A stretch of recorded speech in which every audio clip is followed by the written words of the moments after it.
Bien, nous pouvons reprendre notre cheminement et, comme je le disais, la deuxième forme d'incarnation d'une œuvre que l'on devrait introduire dans une géographie littéraire et donc établir chronologie et cartographie, c'est lorsque les œuvres passent d'un genre à un autre, et dans le cas qui nous intéresse ici, lorsque des romans deviennent des pièces de théâtre. Ce serait tout à fait vrai pour le XVIIIe siècle, et on pourrait suivre la série des adaptations théâtrales de Pamela, par exemple, de Richardson. Mais le Quichotte, de nouveau, est un exemple spectaculaire, puisque là, il y a une très grande rapidité de l'appropriation dramatique du texte, soit de nouvelles novelas qui sont inscrites à l'intérieur de l'histoire de Don Quichotte, soit de l'intrigue principale, c'est-à-dire des aventures et mésaventures du chevalier errant. Et dans des cours précédents, ou même des études publiées, j'avais essayé de suivre ces premières appropriations théâtrales, qui sont le Don Quichotte sans être de Cervantes. Dès 1605-1606, une comédia de Guillén de Castro est jouée en Espagne, Don Quijote de la Mancha. 1612 ou 1613, plus vraisemblablement, le Cardenio attribué à Shakespeare et que Fletcher joué à Londres. En 1628, à Paris, un auteur qui s'appelle Pichou, Les Folies de Cardenio. Et il y a cette première série pouvant s'achever en 1639 et 1640 avec les deux parties d'un Don Quichotte de la Manche d'un autre auteur français, Daniel Guérin de Bouscal.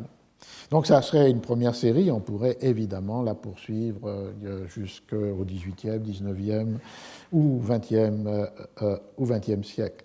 Ce qui est intéressant, comme vous le voyez par rapport au fait, c'est le fait que le théâtre, lorsqu'il s'approprie le Don Quichotte, s'approprie soit explicitement Cardenio, les folies de Cardenio, soit implicitement, parce que aussi bien dans la pièce de Guillén de Castro comme dans les pièces de Guérin de Bouscal, surtout dans le cas de Guillén de Castro, l'intrigue qui est représentée principale est celle des amours de Cardenio, c'est-à-dire d'une nouvelle à l'intérieur du roman, plus que l'intrigue principale des aventures de Don Quichotte. Donc il y a une appropriation, sans doute parce qu'il est plus aisé de transformer en une pièce de théâtre de 2 heures des nouvelles qui ont déjà une certaine cohérence. C'est encore plus facile lorsqu'il s'agit des 3 chapitres qui, dans le Quichotte, sont consacrés à la nouvelle du curieux impertinent. Ça l'est moins possible lorsque l'on s'empare de la nouvelle, entre guillemets, de Cardenio et des jeunes amoureux telle qu'elle est racontée à travers différents épisodes à l'intérieur du roman, mais s'adapter, s'approprier le Don Quichotte comme tel, dans l'immensité de son déploiement, est une tâche évidemment plus compliquée, ce qui explique que au cours du XVIIe siècle, les pièces de théâtre s'emparent principalement des nouvelles à l'intérieur de l'histoire et considèrent Don Quichotte à travers une interprétation qui est celle du personnage comique, qui peut être situé dans les marges des actes d'une pièce entièrement consacrée à une intrigue sentimentale.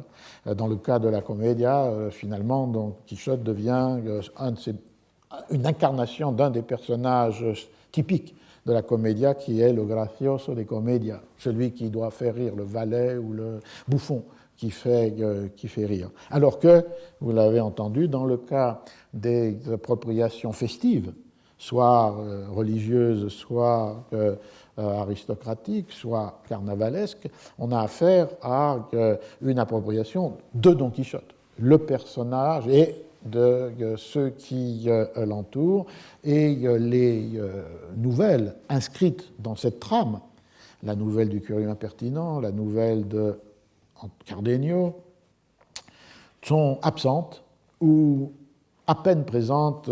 Peut-être vous vous souvenez qu'à Pausa, il y avait une seule mention de de l'infante Micomicona, qui est un des déguisements de Dorothea, qui appartient à cette novella, entre guillemets, de Cardenio.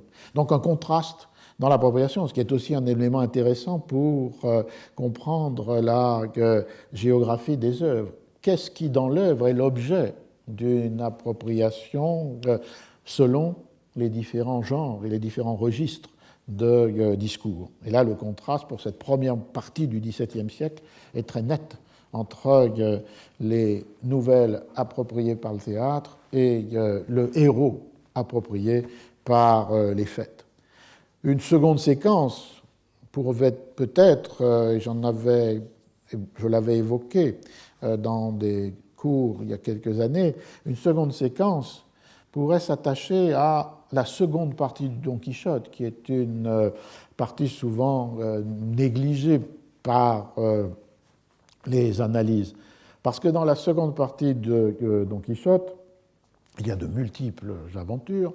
Il y a d'ailleurs ce déplacement d'un Don Quichotte chevalier militaire à un Don Quichotte chevalier de cour, lorsqu'il y a les chapitres du duc et de la duchesse. Mais il y a surtout une intrigue qui a attiré l'appropriation théâtrale, qui est le moment où, dans ce contexte de Don Quichotte chez le duc et la duchesse, Don Sancho Panza est nommé gouverneur d'une île imaginaire, puisqu'il ne s'agit pas d'une île, mais qui est l'île de Barataria.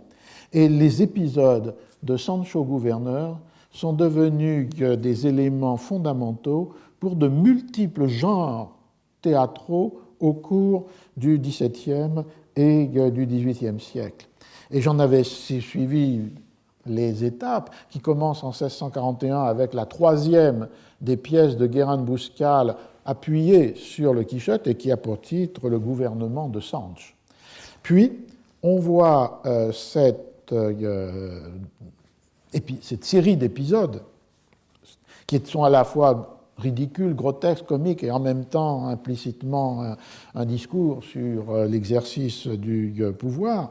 On la voit se diffuser à la fois dans le genre de la comédie à la française, 1694 avec Dufresne, 1712 avec Dancourt, et on la voit aussi devenir un élément du théâtre de la Foire à Paris, avec des pièces de Bellavoine ou de Fuselier, et qui, comme dans le théâtre de la Foire, utilisent les ressources permises au théâtre de la Foire, c'est-à-dire l'absence de dialogue, des écriteaux sur lesquels sont résumés ou donnés les éléments essentiels de l'intrigue, et donc des séries parallèles de gouvernement de Sancho Panza. Toujours le titre, c'est le gouvernement de Sancho Panza gouverneur, la comédie et le théâtre de la Foire. Et la série se pourrait continuer à travers, franchissant les frontières, si le point de départ est fondamentalement français,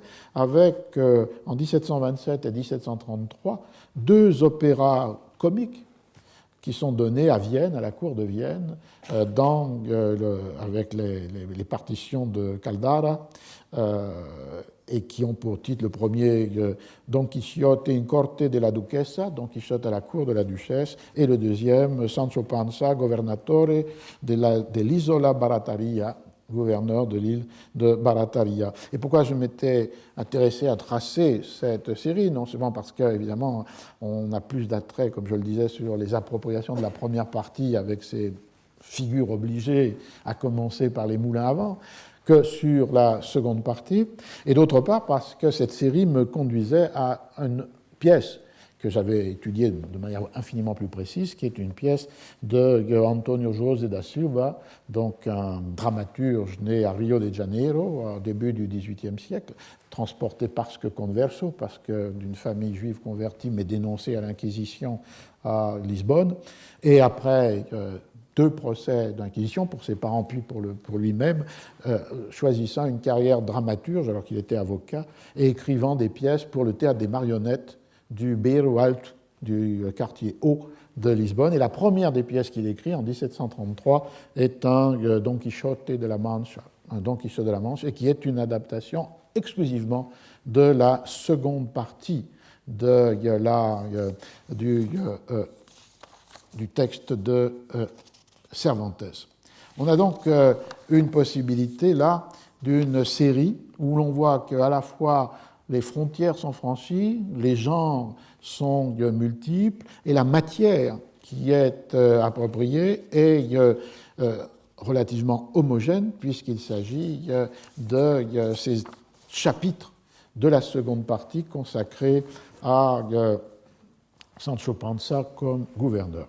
Alors je termine ce premier grand point, avant de passer à certaines cartes, sur la géographie littéraire, parce qu'il me semble que Franco Moretti a ouvert une perspective analytique extrêmement intéressante, extrêmement riche, déjà sous ce premier aspect, c'est-à-dire la littérature dans l'espace, mais peut-être qui nous conduit à nous interroger de quoi est la géographie de la littérature.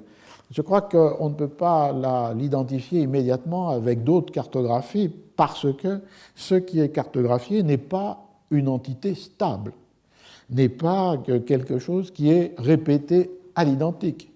La géographie du Don Quichotte n'est pas la cartographie d'une œuvre toujours identique à elle-même, mais elle est une cartographie d'une pluralité de réécritures, les unes pouvant être limitées lorsqu'il s'agit d'un passage d'une édition à l'autre et donc d'enregistrer des variantes textuelles qui, dans le cas de Don Quichotte, ne sont pas extrêmement nombreuses, sauf les corrections qui sont apportées avec l'édition de 1607 de Bruxelles sur cette anomalie des oublis de Don Quichotte qui a fait voler l'âne de Sancho, enfin dérober l'âne de Sancho par Ginés de Passamonte et a oublié cela et du coup l'âne continue à apparaître alors qu'il est théoriquement disparu.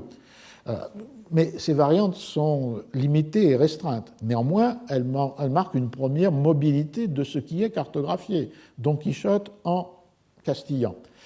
Évidemment, la mobilité devient plus grande et l'instabilité plus grande lorsque l'on passe de Don Quichotte en castillan en Don Quichotte dans d'autres langues, mais il me semble que l'on peut aussi introduire cette mobilité beaucoup plus forte encore, et qui est la mobilité liée avec des formes d'incarnation, donc du coup d'interprétation et d'appropriation de l'œuvre. Et ici, on en a vu la série, les fêtes, les illustrations, et éventuellement, qui sera très important au XVIIIe siècle, les abrègements. On voit donc qu'il y a une tension ici, par laquelle je voudrais terminer ce point, entre d'un côté les reconfigurations multiples, instables, mobiles d'une œuvre, et d'autre part le fait que cette œuvre est toujours identifiable ou désignée comme telle, Don Quichotte de la Manche. Et cette tension est un défi, est un problème, évidemment, puisque d'un côté, on a de multiples franchissements de frontières entre genres, entre publics, entre langues, et que de l'autre côté, il y a une stabilité de l'identification qui fait reconnaître immédiatement Don Quichotte comme Don Quichotte. Cette tension va être, au cours du XVIIIe siècle, transformée évidemment à l'intérieur de la catégorie de propriété littéraire, qui suppose que l'on puisse identifier une œuvre toujours identique à elle-même, puisque s'il y a propriété sur quelque chose qui est immobilisé. On ne pourrait pas imaginer, par exemple, la propriété d'un champ dont les limites, comme dans un tableau de Dali, seraient constamment modifiées, ou d'un immeuble qui serait constamment transformé. Donc il faut que, pour que l'œuvre littéraire soit sujette aux mêmes droits et au même type de propriété que les biens immobiliers, on lui donne une stabilité. Cette stabilité, elle n'est pas matérielle, puisque l'œuvre peut être éditée dans différentes façons, portée par différents supports, elle réside dans ce qui fait qu'elle est toujours identique à elle-même, même lorsqu'elle change, c'est-à-dire le sentiment, le langage, l'intrigue, etc. Donc le XVIIIe siècle va donner une formulation juridique à cette tension entre la pluralité des reconfigurations et la stabilité de la désignation. Auparavant, pour l'époque qui m'a intéressé jusqu'ici, effectivement, ce qui est fondamental, c'est ce jeu des reconnaissances qui font retrouver l'œuvre dans sa stabilité, le Don Quichotte de Cervantes, à l'intérieur de ces incessantes métamorphoses. En dehors d'une catégorie juridique, qui est celle du copyright, qui protège cette œuvre contre les contrefaçons, dans le registre uniquement d'une perception esthétique d'une œuvre toujours reconnue, alors même qu'elle est constamment transformée dans sa matérialité textuelle et transformée dans ses incarnations corporelles. Alors, à partir de cette analyse des espaces des œuvres, on peut poursuivre l'étude et, entrant dans les livres eux-mêmes, reconnaître les espaces de la fiction. Et ces espaces de la fiction ont deux formes d'inscription. L'une qui est discursive, les lieux de la fable, les lieux des trajectoires, les lieux des déplacements. Donc une géographie mobile, dynamique à l'intérieur des œuvres elles-mêmes, qui peut être une géographie des trajets ou qui peut être une géographie des contrastes. Ville et campagne, Paris et la province, la capitale et la province, ou bien géographie des trajectoires, celle des personnages des romans picaresques, Don Quichotte lui-même. Et puis, il y a une deuxième forme d'inscription qui n'est pas dans le discours, mais qui est dans la matérialité du livre, avec la présence de cartes dans les livres. Et c'est ce à quoi je voudrais commencer à m'intéresser maintenant. C'est un thème immense, évidemment, celui des cartes à l'intérieur des livres. On peut rappeler en préambule que c'est un thème qui a plusieurs dimensions. D'abord, il y a une première dimension que j'évoquais d'un mot la fois dernière, qui est une dimension technique, conséquemment économique, puisque introduire des cartes dans un livre est coûteux.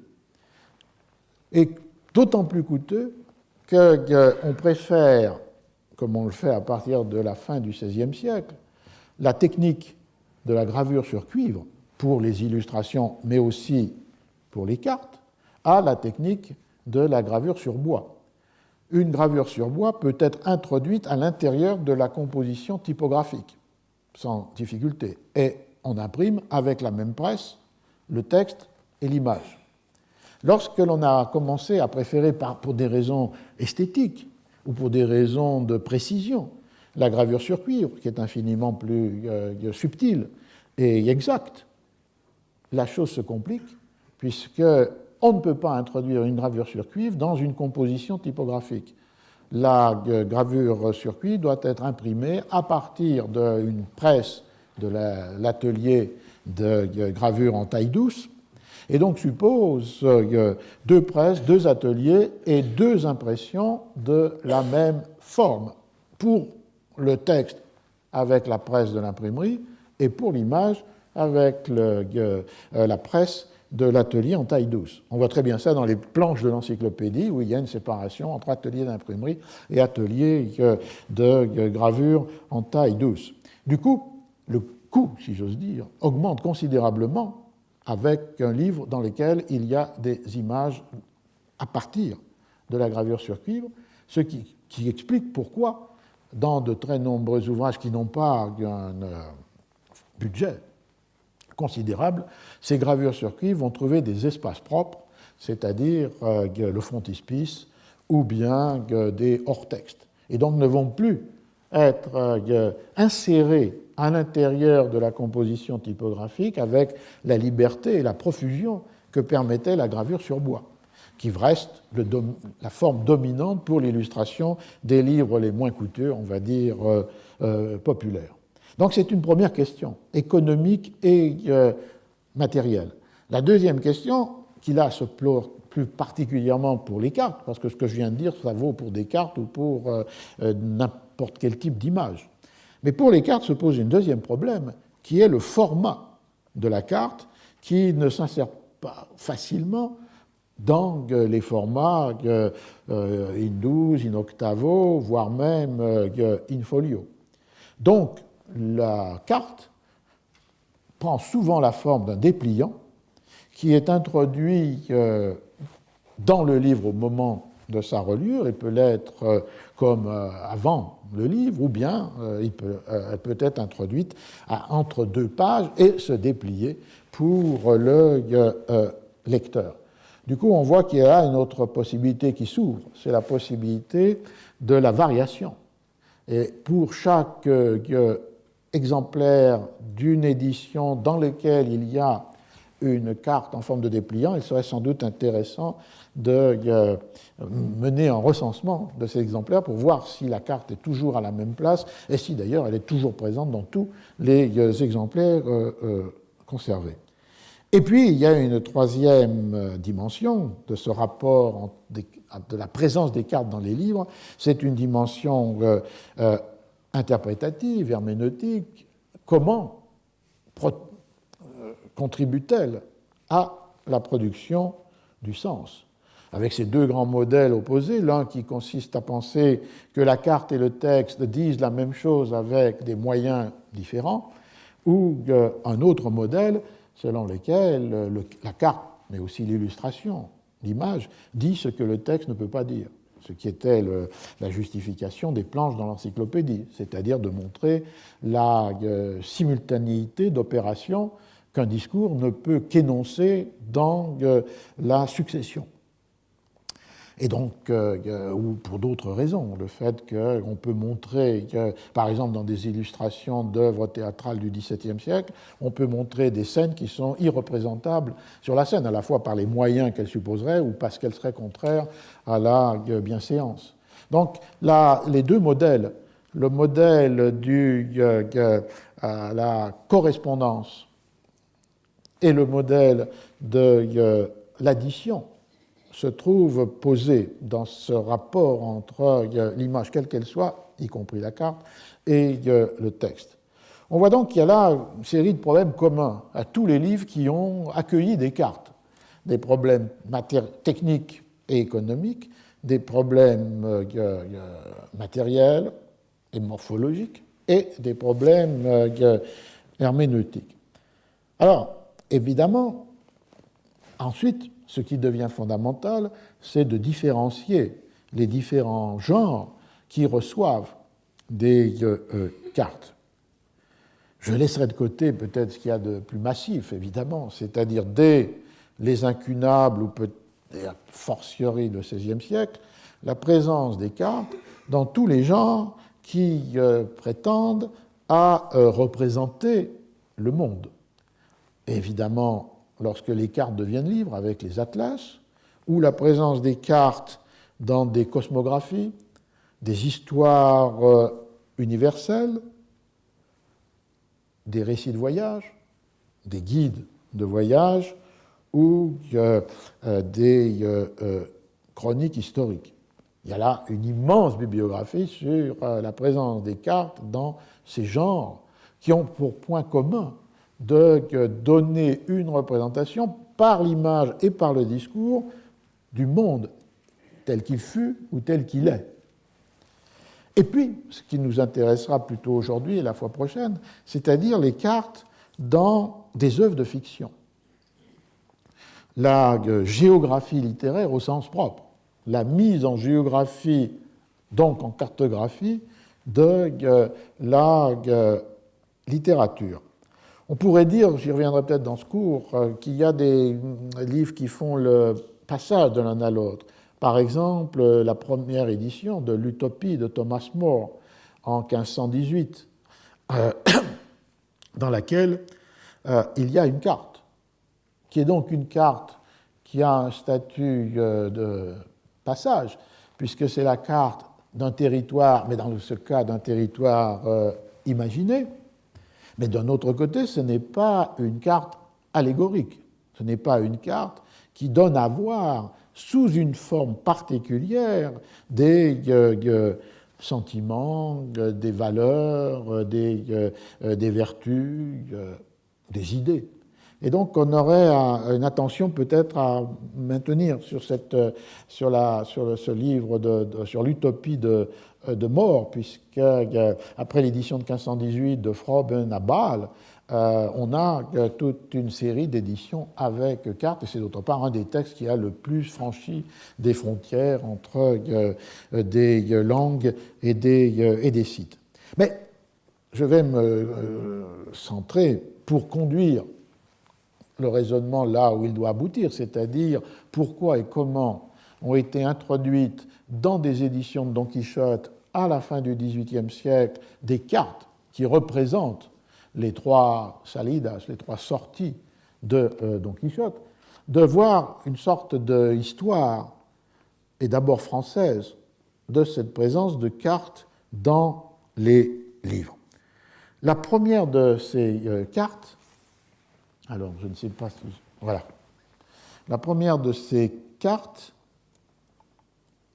oui, et évidemment, tout le monde la connaît, ou tout le monde pense l'avoir vue, l'avoir connue, c'est en 1654, dans la première édition du roman de Madame de Scudéry, Clélie, Histoire romaine, cette représentation de la carte de Tendre. Et ici, on en a une version qui est une version avec coloriage de la carte. Je rappelle que ce roman, La Clélie, est publié par le libraire parisien Augustin Courbet, avec sur la page de titre le nom de Monsieur de Scudéry, gouverneur de Notre-Dame de la Garde. Et il avait été gouverneur de Marseille durant un temps. Et ce nom de Monsieur de Scudéry dissimule en fait la véritable identité partielle ou totale de l'auteur, qui est sa sœur, Madame de Scudéry. Pourquoi? Ici, ça serait une question entière, mais d'une part, le fait de la dissimulation de la femme comme écrivain qui peut correspondre à la fois à des exigences sociales, surtout même si, comme les Scudéry, elles ne sont pas d'une très haute noblesse, mais d'une petite noblesse, néanmoins, apparaître avec la profession d'auteur est contradictoire avec ce statut social, doublé par aussi la dissimulation du nom féminin. Donc il y a là une dissimulation qui peut être liée à des raisons, on pourra dire, directement sociales. Il y a aussi le fait que peut-être aussi ce nom de Monsieur de Scudéry dissimule quelque chose qui est les processus même de production de ce roman, qui est une écriture, on va dire, plus collective, issue des jeux, des conversations, du salon de Mademoiselle de Scudéry, qui était le salon qu'elle tenait les samedis dans différents lieux de Paris, soit chez elle, soit dans une demeure d'une amie, et dans lesquels étaient pratiqués de très nombreux jeux littéraires, de conversation, et qui peuvent être considérés aussi comme une matrice de la construction du roman La Clélie. On peut suivre précisément cette activité de sociabilité littéraire à travers les chroniques du samedi, puisque étaient enregistrés dans des registres intitulés Chroniques du samedi des comptes rendus ce qui était l'activité des différentes rencontres. Là, le livre est dédié à Mademoiselle de Longueville.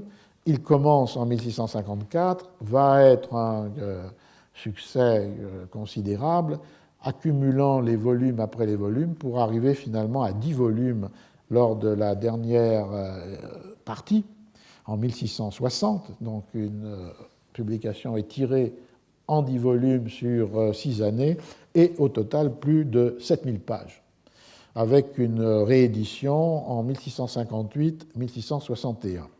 Alors ce qui me retient aujourd'hui, c'est ceci, c'est-à-dire l'introduction, sans doute comme une novation, on peut en discuter, on en discutera, mais sans doute comme une novation d'une carte, la carte de Tendre, à l'intérieur de la première partie, et en particulier du livre premier de la première partie. Et cette insertion de la carte de Tendre à l'intérieur du texte, on peut la suivre doublement dans le texte lui-même, puisqu'il y a une mise en scène ou une mise en texte de la composition de cette carte à l'intérieur de l'intrigue, et on peut la suivre aussi par ce qu'il en est dit dans les chroniques du samedi de Pélisson, qui racontent aussi comment l'invention est advenue. On peut suivre dans le texte lui-même donc ce livre premier, et on a la chance d'avoir une édition de poche de la Clélie, ce qui évite peut-être de manier les 7100 pages du texte. Première partie, livre premier, et cette édition a été établie par Delphine Denis, qui évidemment a gardé quelques fragments du texte, mais pour le livre premier, les plus significatifs. Et vous avez dans l'édition du livre de poche la carte de Tendre, mais dans sa version sans couleur. Alors dans ce texte, qui d'ailleurs est un texte tout à fait passionnant, qui a été étudié par toutes les spécialistes de l'histoire de l'écriture féminine, de la préciosité, de l'esthétique, de la galanterie, dans ce texte, on a la fiction la suivante, c'est un narrateur cellaire qui s'adresse à la princesse des Léontins.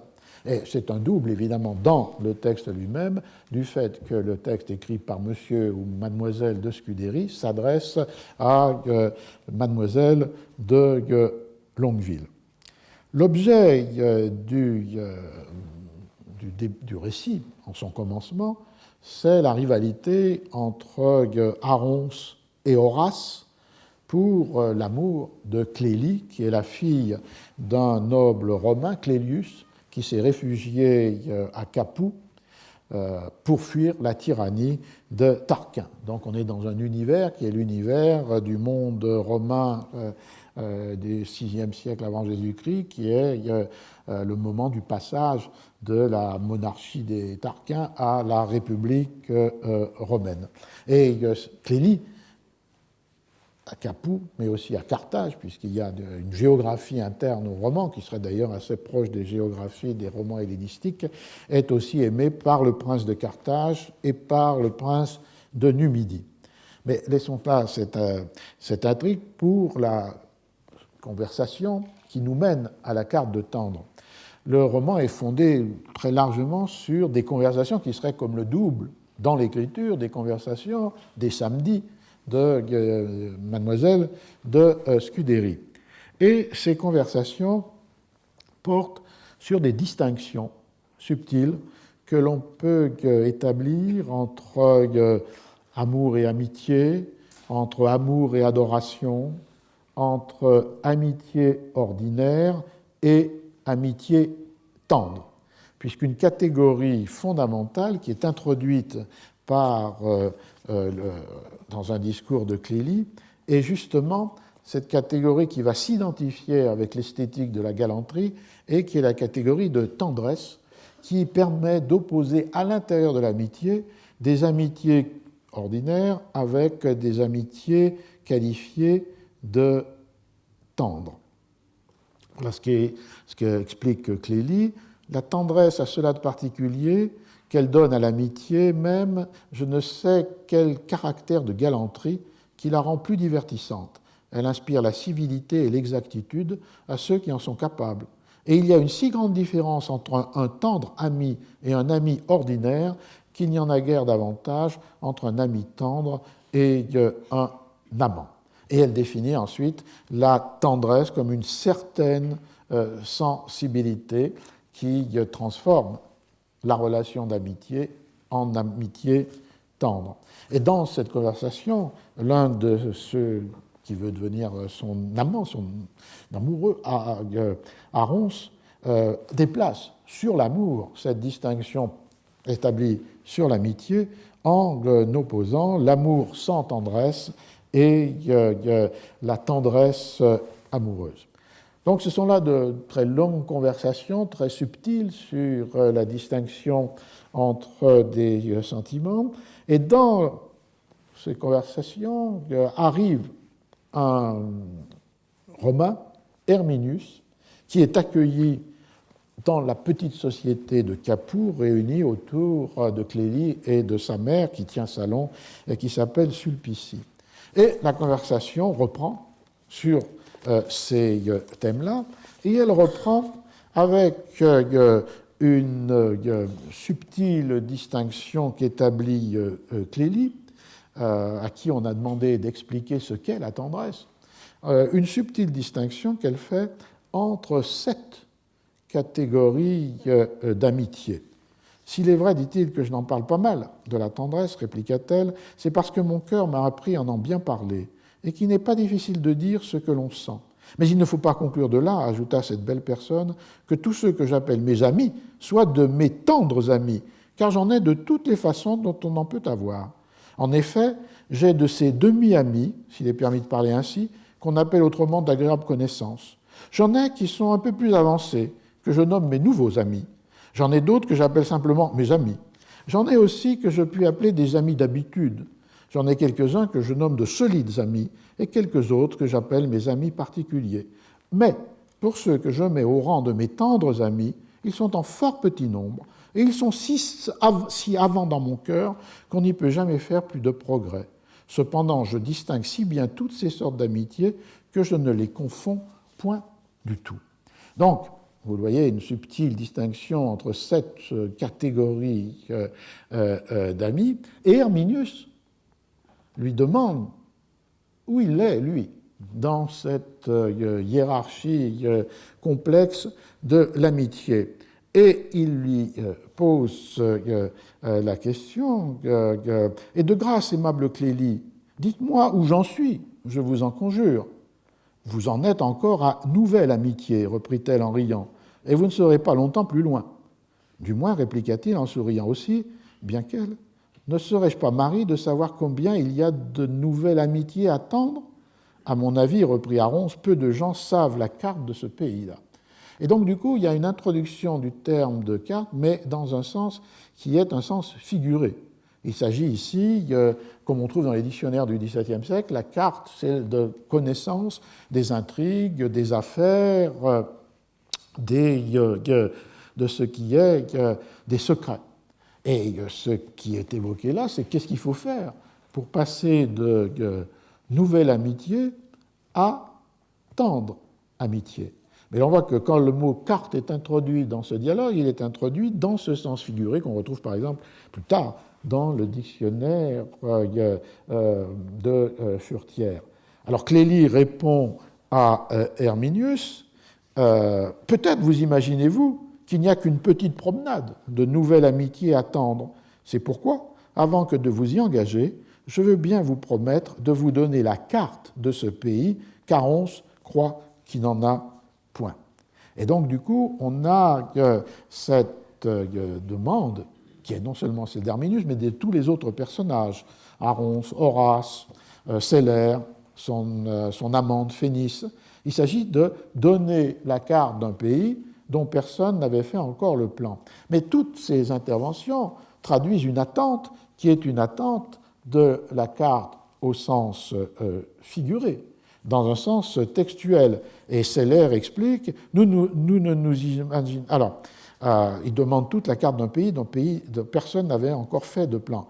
Nous ne nous imaginâmes pourtant alors autre chose, sinon que Clélie écrirait quelque agréable lettre qui nous instruirait de ses véritables sentiments.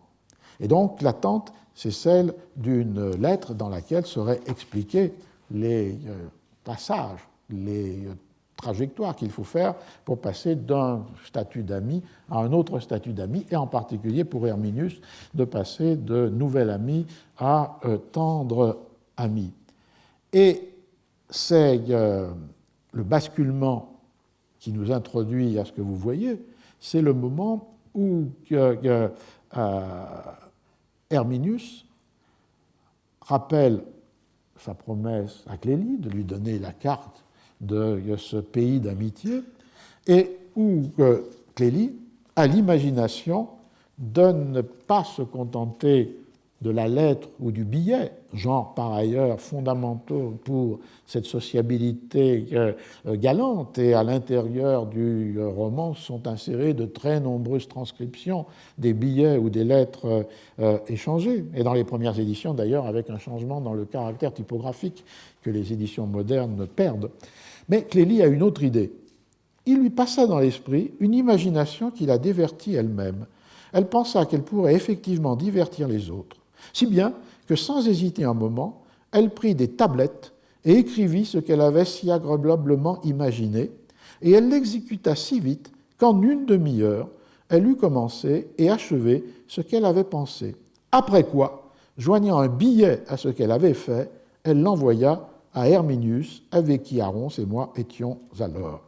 Mais nous fûmes bien étonnés lorsque Herminius, après avoir vu ce que Clélie lui venait d'envoyer, nous fit voir que c'était effectivement une carte dessinée de sa main qui enseignait par où on pouvait aller de nouvelle amitié attendre, et qui ressemblait tellement à une véritable carte qu'il y a des mers, des rivières, des montagnes, un lac, des villes, des villages.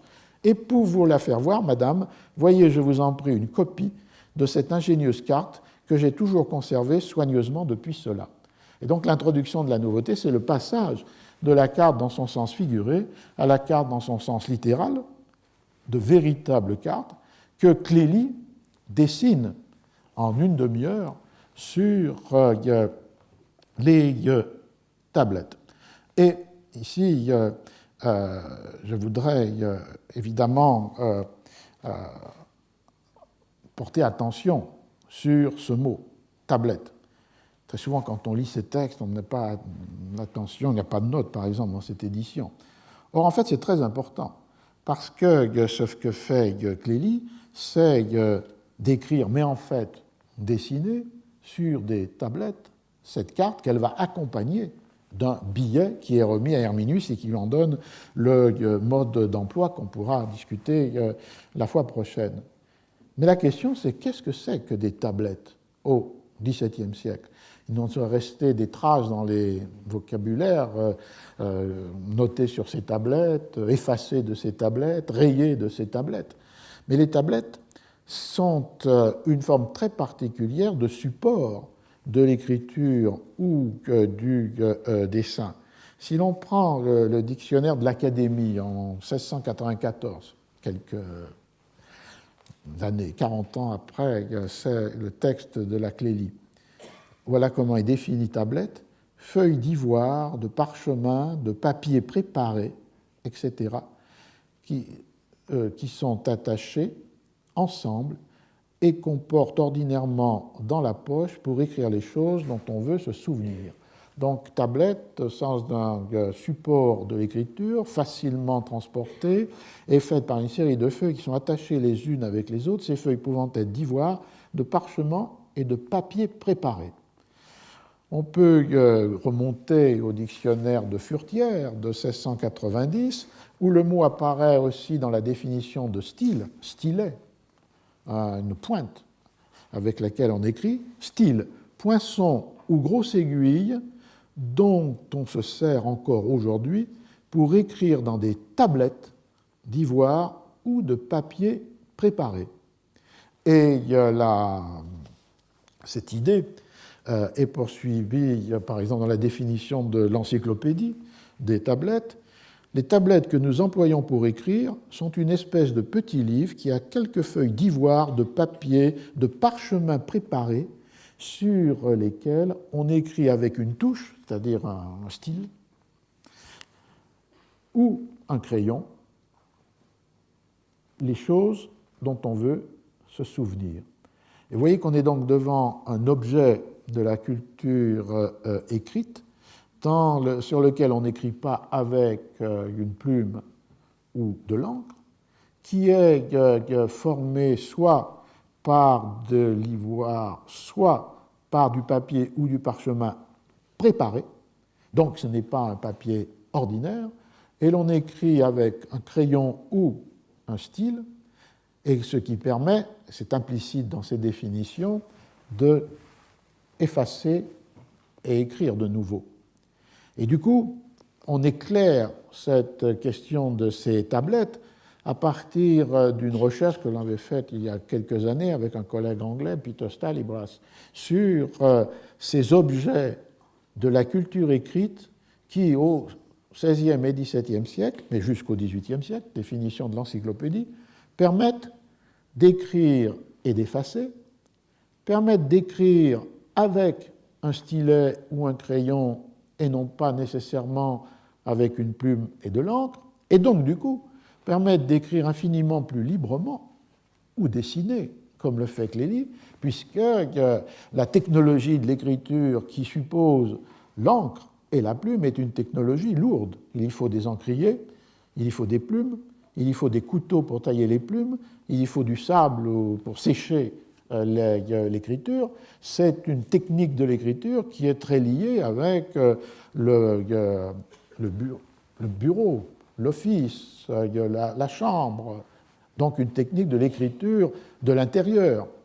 Alors que cette écriture sans encre et sans plume est une écriture plus libre qui peut être portée sur ces tablettes, comme disait la définition de l'Académie, que l'on porte ordinairement dans la poche. Et donc, du coup, permettent une écriture très libre sur la place publique, dans l'espace ouvert, lorsque l'on marche, et qui aussi, je suppose, permet cet effacement et réécriture. Ce n'est pas dans les définitions françaises, mais ça l'est dans les objets avec lesquels nous avions commencé cette recherche, qui sont des objets anglais ou espagnols, et où l'on peut voir ce que signifie l'expression papier préparé, que l'on rencontre déjà dans le dictionnaire de Richelieu, dans le dictionnaire de Furetière ou dans le dictionnaire de l'Académie. Papier préparé. On peut prendre connaissance de cette matérialité avec, d'un côté, en Angleterre, les writing tables, qui sont, entre la fin du XVIe et le début du XVIIe siècle, des feuillets insérés dans des almanachs ou calendriers, et où le papier préparé signifie un papier que l'on a recouvert d'une très mince pellicule, d'un très fin enduit fait de plâtre, de colle et de vernis, et qui permet d'écrire avec un stylet, et du coup d'effacer avec la salive ou avec un chiffon mouillé. Et on a là une série préservée dans la mesure où, pour la chance des historiens, ces feuillets avec cet enduit ont été insérés par deux relieurs londoniens à l'intérieur d'un almanach. Donc ce calendrier a été conservé dans un certain nombre de bibliothèques comme un objet imprimé, mais dans lequel on rencontre les feuillets avec cette possibilité d'écrire et d'effacer. Ce qui renvoie d'ailleurs à une autre idée essentielle qui est la relation entre des objets imprimés et des surfaces pour l'écriture. Et ces writing tables en seraient un exemple tout à fait spectaculaire, puisqu'à l'intérieur d'un livre imprimé, on a des feuillets pour écrire, mais pour écrire sans encre et sans plume, avec un stylet et avec la possibilité d'effacer. Et dans le monde espagnol, on a l'équivalent avec les librillos de memoria, malheureusement peu conservés parce que n'ont pas été liés avec un texte imprimé, donc on ne les rencontre pas dans des catalogues de bibliothèques, mais les descriptions ou de très rares exemplaires, moi j'ai pu en voir un à la bibliothèque de Princeton, correspondent strictement avec les writing tables, c'est-à-dire des feuillets recouverts d'une mince pellicule et sur lesquels on écrit et l'on peut très facilement effacer. Et dans tous les dictionnaires du XVIIe siècle, on a l'équivalence entre writing tables, librillo de memoria et tablette. Mais le sujet a été très peu travaillé pour la France, sans doute par la disparition des objets eux-mêmes, puisqu'ils avaient cette utilité dans l'immédiateté et, à ma connaissance, aucun exemplaire n'a été pour le moment retrouvé ou étudié pour la France des XVIIe et XVIIIe siècles. Donc on n'a pas l'objet matériel qui correspondrait aux tablettes sur lesquelles écrit Clélie, mais elle n'écrit pas. Le texte dit « elle écrivit », mais en fait, ça c'est la trace de l'ancienne attente qu'elle va écrire un billet ou elle va écrire une lettre. Elle n'écrit pas, elle dessine une carte qui est la carte de Tendre. Et comme vous l'avez entendu, dans l'intrigue du roman, cette carte qui a été copiée est remise par Seller, le narrateur, à la destinataire, qui est la princesse des Léontins, qui est la situation de transmission orale de l'histoire. Mais pour le lecteur du XVIIe siècle, cette figure du texte, transmission d'une carte par le narrateur à un narrateur, devient une réalité puisque le texte indique, à ces mots, Seller donna effectivement la carte qui suit cette page à la princesse des Léontins, qui en fut agréablement surprise. C'est-à-dire, du coup, on voit que la situation de la fiction, Seller remettant une carte à la princesse des Léontins, devient une situation de la réalité de la lecture. Le livre, Mademoiselle de Scudéry, remettant une carte qui suit cette page, donc à un endroit bien marqué dans le livre, à la destinataire, Mademoiselle de Longueville, et plus généralement à tous ceux qui ont acheté un exemplaire de la première partie de la Clélie. Voilà qu'il y a un jeu de reflet entre la situation de la fiction, la carte imaginée, copiée, et la situation de la communication du texte avec cette carte imprimée qui est à l'intérieur des exemplaires. Et la première carte, dont on a ici un exemple dans une gravure, une estampe, puisque la carte va aussi s'émanciper du livre et va sortir des exemplaires pour devenir une estampe séparée. Elle peut être dépliant dans le livre ou image volante, a été due à Chauveau. Elle est reprise dans l'édition que j'ai mentionnée de 58-59, avec quelques retouches apportées à la première carte. Et elle est expliquée par Seller à la princesse des Léontins, et donc du coup par Mademoiselle de Scudéry à tous ceux qui se sont emparés du livre. Alors on commencera la séance prochaine avec l'explication de Seller à la princesse des Léontins et du dispositif qui fonctionne dans le rapport entre le texte de l'explication supposément écrit sur un billet par Clélie et d'autre part le dispositif visuel, l'organisation visuelle de cette carte dans la fiction pour nous mener à d'autres cartes et finalement aux cartes qui sont dans le Quichotte des éditions espagnoles, madrilènes, de la fin du XVIIIe siècle. Donc, nous avons une séance la semaine prochaine, le 7. Merci.